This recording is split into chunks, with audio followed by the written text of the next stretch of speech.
এর আগে ৬৯টি দেশ, অঞ্চল এবং সংস্থার ওপর নতুন শুল্ক নীতি নির্ধারণ করে যুক্তরাষ্ট্র।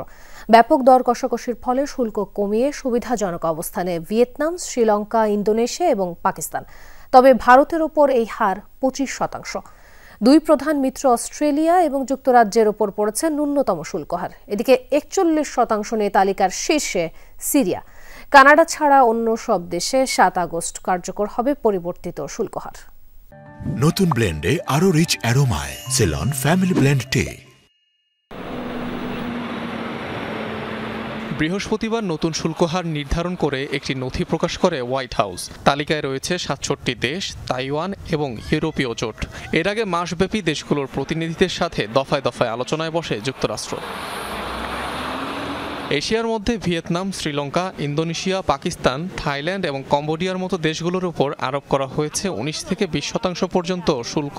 প্রতিবেশী ভারতের উপর সেই পরিমাণ ২৫%। ৩২ থেকে কমিয়ে শুল্ক ২০% করা হলেও তাতে সন্তুষ্ট নয় তাইওয়ান। ২০% এই শুল্ক হার আমাদের লক্ষ্য ছিল না। আলোচনা চালিয়ে যাব। তাইওয়ানের জন্য পরিস্থিতি আরও অনুকূলে নেওয়ার চেষ্টা করব। মার্কিন সরকারও আমাদের সাথে আলোচনা চালিয়ে নিতে আগ্রহী। যুক্তরাষ্ট্রের অন্যতম দুই মিত্রদেশ যুক্তরাজ্য এবং অস্ট্রেলিয়ার জন্য নির্ধারণ করা হয়েছে মাত্র ১০% শুল্ক। নিউজিল্যান্ডের ভাগে পড়েছে শতকরা ১৫% শুল্ক। পরম মিত্র হলেও ইসরায়েলকে গুনতে হচ্ছে ১৫% শুল্ক। এটা আলবানিজ সরকার, বিশেষত প্রধানমন্ত্রীর জন্য একটি প্রমাণ যে আমরা যুক্তরাষ্ট্রের সাথে ঠান্ডা ও শান্তভাবে কূটনীতি পরিচালনা করেছি। অন্যান্য দেশের সাথে তুলনা করলেই দাঁড়ায় যে মার্কিন বাজারে অস্ট্রেলিয়ান পণ্য এখন আরও প্রতিযোগিতামূলক হয়ে উঠবে।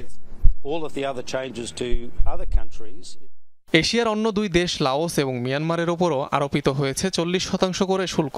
ব্রাজিলের ওপর ৫০% শুল্ক আরোপ করা হলেও পরে তা কমিয়ে ১০%-এ নামানো হয়। ৪১% শুল্কের বোঝা নিয়ে তালিকার শীর্ষে রয়েছে সিরিয়া। অন্যদিকে ইরাক, লিবিয়ার মতো দেশগুলোতে যথাক্রমে ৩৫% ও ৩০% করে শুল্ক আরোপ করা হয়েছে। ৭০ দেশের উপর আরোপিত নতুন এই শুল্ক হার কার্যকর হবে ৭ আগস্ট।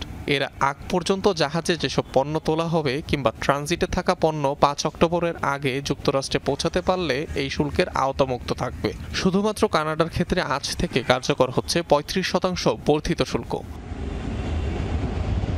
অনিক রহমান, যমুনা নিউজ।